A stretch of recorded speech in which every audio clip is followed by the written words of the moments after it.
पालनपुर गांव समुद्र के बीचों बीच बसा हुआ था। वहां के लोग मछलियां बेचकर ही अपना जीवन यापन करते थे। उसी गांव में मोहिनी अपने माँ बाप के साथ रहा करती थी। उसके माँ बाप मोहिनी की हरकतों से बहुत दुखी रहते थे, क्योंकि मोहिनी थोड़ी बेअकल और आलसी थी। अरे ओ बेअकल लड़की, मैं खेतों में गेहूं काटने जा रही हूँ। शाम होने से पहले समुद्र से कुछ मछलियाँ पकड़ लाना। आज मौसम पता नहीं कुछ अजीब सा लग रहा है। क्या माँ, रोज खाना मैं बनाऊं, घर के सारे काम मैं करूं और अब मछलियाँ भी मैं ही पकड़ूं। थोड़ा तो तरस खाओ मुझ पर। चुपचाप से वही कर जो कहा गया है। इतने सारे काम गिना दिए और एक भी ठीक से करना नहीं आता। इतना कहकर मोहिनी की माँ गायत्री खेतों में फसल काटने चली जाती है और मोहिनी अपनी माँ की बातों को नजरअंदाज करके वापस सो जाती है। कुछ घंटों की नींद के बाद जब वो जागती है तो देखती है कि शाम हो गई है। अरे बाप रे बाप, इतने जल्दी शाम हो गई। मोहिनी बेटा, अपनी भलाई चाहती है तो जल्दी से भाग। माँ के आने से पहले मछलियाँ पकड़कर जल्दी से आ जा। मोहिनी भागते हुए समुद्र की ओर जाती है, लेकिन जैसे कि उसकी माँ ने उसे चेतावनी दी थी, आसमान में काले गहरे घने बादल छा गए। अरे अरे बादल भैया, थोड़ा तो सब्र कर ले। बस मुझे थोड़ी सी मछलियाँ पकड़कर घर ले जाने दे, उसके बाद तू फट जाना। ऐसा कहते हुए मोहिनी समुद्र के पास पहुँच जाती है। इधर मोहिनी की माँ उसे पूरे घर में ढूंढने लगती है। मोहिनी, ओ मोहिनी। मोहिनी दीदी तो समुद्र में मछलियाँ पकड़ने गई है। हे भगवान, ये लड़की आखिर मेरी बात क्यों नहीं सुनती। ऐसे घोर अंधेरे काले बादल तो तब आते हैं जब उसे आना होता है। उसे आना होता है काकी? गायत्री कुछ भी नहीं कह पाती। थोड़ी देर बाद मौसम शांत हो जाता है, जिसकी वजह से मोहिनी थोड़ी मछलियाँ पकड़ लेती है और उन्हें घर ले जाने लगती है। तभी उसकी कुछ सहेलियाँ उसे बेवकूफ बनाकर मछलियाँ लेने की योजना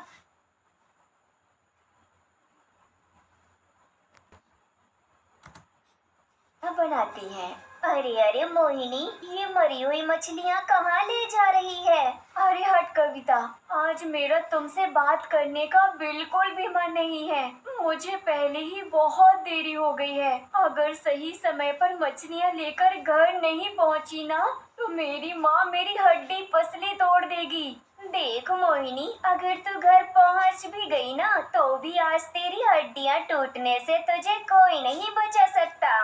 क्यों? मैंने ऐसा क्या किया?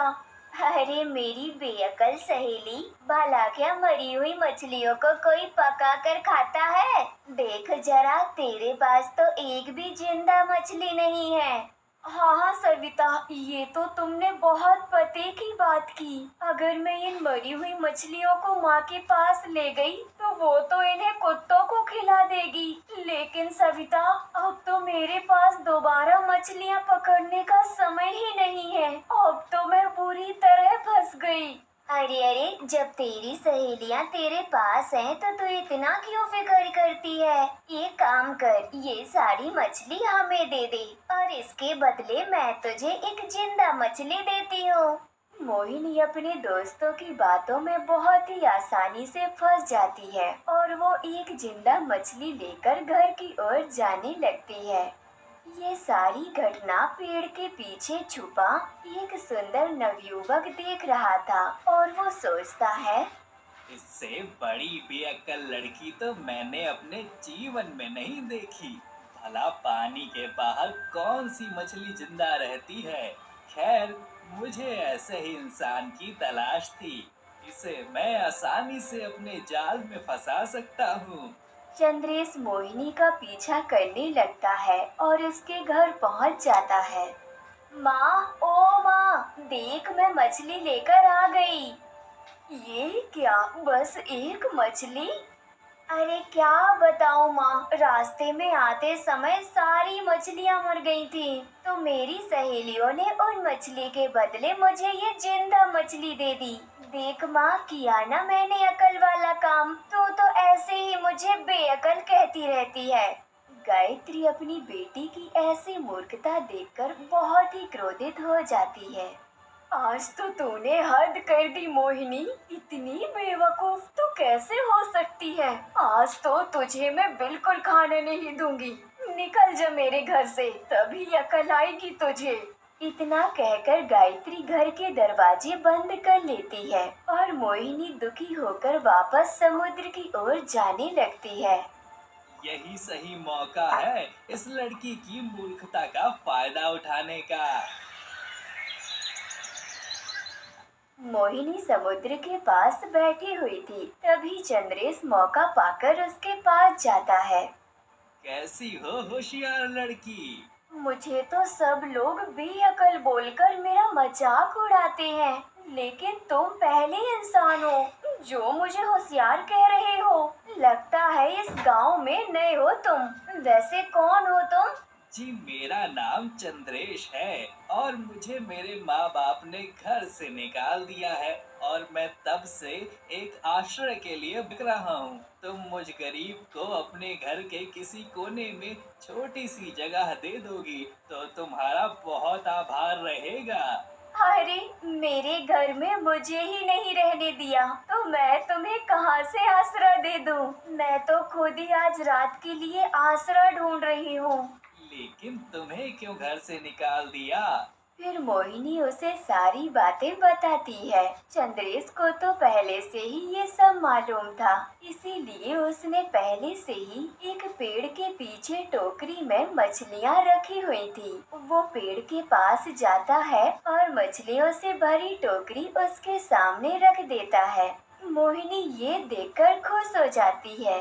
अरे वाह वाह चंद्रेश, तुम तो कमाल के इंसान हो। तुमने तो मेरी सारी समस्या दूर ही कर दी। अब मैं माँ को ये सारी मछलियाँ दे दूंगी, जिससे वो यकीन कर लेंगी कि उनकी बेटी बेअकल नहीं है। तो क्या अब तुम मुझे अपने घर में रहने की जगह दोगी? मोहिनी सोच में पड़ जाती है और फिर सोचते हुए बोली, देखो तुमने मेरी मदद तो की है, तो मैं तुम्हें अपने घर में तो रहने दूंगी, पर मेरी एक शर्त है कि तुम्हें मेरी ऐसे ही मदद करनी होगी जिससे मेरी माँ को लगे कि मैं सचमुच अक्लमंद हो गई हूँ। चंद्रेश शर्त के लिए मान जाता है और दोनों वापस घर के लिए निकल पड़ते हैं। जल्दी ही वे अपने घर पहुंच जाते हैं। मोहिनी बाहर से अपनी माँ को आवाजें लगाने लगती है। गायत्री जैसे ही दरवाजा खोलती है तो देखती है मोहिनी के साथ एक सुंदर नवयुवक है। मोहिनी अपनी माँ को सारी घटना के बारे में बताती है। माँ जी, मैं बहुत मुश्किलों का मारा हूँ। कृपया करके बस थोड़े दिनों तक मुझे अपने घर में रहने दो। इसके बदले आप जो बोलेंगी मैं वो करूँगा। गायत्री उसकी बेबसी देखकर अपने घर में रहने के लिए जगह दे देती है। कुछ महीने बीत जाते हैं और चंद्रेश पूरे परिवार के साथ घुल मिल चुका था और गायत्री भी उसे बहुत पसंद करने लगी थी। एक दिन सेठ के यहाँ पर काम करने वाली महिला एक खबर लेकर मोहिनी के घर आती है। अरे ओ मोहिनी बेटा, तुझे कल सेठ जी ने अपनी हवेली में बुलाया है। हवेली का नाम सुनते ही चंद्रेश गुस्से से तिलमिला उठता है। उस महिला के जाते ही चंद्रेश मोहिनी के साथ हवेली में जाने की तरकीबें सोचने लगता है। रात में मौका पाते ही चंद्रेश गायत्री के पास जाकर कहता है, माँ जी, आपको तो मालूम है हमारी मोहिनी कितनी मूर्ख है और सेठ तो बहुत ही चतुर आदमी है। कहीं उसने कोई ऊंच नीच की तो हमारी मोहिनी की तो बड़ी बदनामी होगी। मोहिनी तो बहुत ही आसानी से उसके जाल में फंस जाएगी। अगर आप कहो तो कल मैं मोहिनी के साथ हवेली में चला जाऊंगा। गायत्री को भी चंद्रेश की बातें सही लगती है और वो उसकी बात मान जाती है। अगले दिन दोनों सेठ की हवेली के लिए निकल पड़ते हैं। जैसे जैसे चंद्रेश उस हवेली के पास जा रहा था, वैसे ही उसका गुस्सा आग की लपटों की तरह भड़कने लगता है। मोहिनी जब उसे देखती है तो चिंतित होकर पूछती है, चंद्रेश, अभी तो तुम बिल्कुल ठीक थे, अचानक तुम्हें क्या हुआ? चंद्रेश उसे कोई जवाब नहीं देता। थोड़ी देर चलने के बाद वो हवेली में पहुंच जाते हैं। मोहिनी सेठ से मिलने भीतर चली जाती है और चंद्रेश बाहर रुककर हवेली को गौर से देखने लगता है, मानो कि उसे किसी चीज की तलाश हो। सुनो मोहिनी, मेरा बेटा विलायत से पढ़कर आया है और कल उसका 25वां जन्मदिन है और इस खुशी में मैंने पूरे गांव को दावत दी है। इसलिए तुम मुझे कल 80 किलो ताज़ा मछली लाकर दे देना। तभी उसका बेटा राजेश वहां आता है। मोहिनी की नजर जैसे ही राजेश पर पड़ती है तो वो बस उसे घूरते ही रह जाती है। तभी राजेश अपने पिता से कहता है, लेकिन पिताजी, इतनी सारी मछली कौन खाएगा? ऐसे जीवों की हत्या करना तो पाप है। हाँ सेठ जी, राजेश जी एकदम सही कह रहे हैं। ये तो कभी कोई गलत बात कह ही नहीं सकते। इधर चंद्रेश घूमते घूमते हवेली के अंतिम छोर पर आ जाता है। तभी अचानक उसे कुछ दिखता है और उसकी आंखें चमक उठती हैं। वो जल्दी से भागकर उसी ओर जाता है, लेकिन तभी एक धमाका होता है और चंद्रेश अपने असली रूप में आकर मीलों दूर जाकर गिरता है। कहीं किसी ने मुझे देखा तो नहीं? चंद्रेश खुद को पेड़ों के पीछे छुपा लेता है। जिस चीज की तलाश मैं इतने सालों से कर रहा हूँ वो मेरे सामने है और मैं इसे छू भी नहीं सकता। अगर इस नायाब रत्न जड़ित अद्भुत पेड़ के फूलों को सही समय पर नागलोक नहीं ले गया तो मेरी माँ हमेशा के लिए मुझसे दूर हो जाएगी। चंद्रेश एक इच्छाधारी नाग था जो अपनी माँ को बचाने और अपने पिता के हत्यारे को मारने यहाँ आया था, और इसके लिए उसने मोहिनी जैसी मूर्ख लड़की का सहारा लिया। थोड़ी देर बाद मोहिनी हवेली से बाहर आती है और वो चंद्रेश को ढूंढने लगती है। चंद्रेश जल्दी से अपने जख्मों को छुपाता है और उसके पास जाता है। कहीं मोहिनी ने मुझे मेरे असली रूप में तो नहीं देख लिया? ऐसा हुआ तो मैं उसे ही मार दूंगा। अरे तुम यहाँ हो, मैं तुम्हें कब से ढूंढ रही हूँ चंद्रेश। तुम्हें पता है, आज मैंने राजेश को पूरे 15 साल बाद देखा। तो मैं क्या करूं? तुम मुझे बस ये बताओ कि सेठ जी ने तुम्हें अंदर क्यों बुलाया था? फिर मोहिनी चंद्रेश को सारी बात बताती है। अच्छा, तो मोहिनी ने मेरा असली रूप नहीं देखा। और फिर वो दोनों घर की ओर निकल जाते हैं। चंद्रेश रास्ते भर उन फूलों को पाने की तरकीब सोचता रहता है जो उसने सेठ के बगीचे में देखे थे।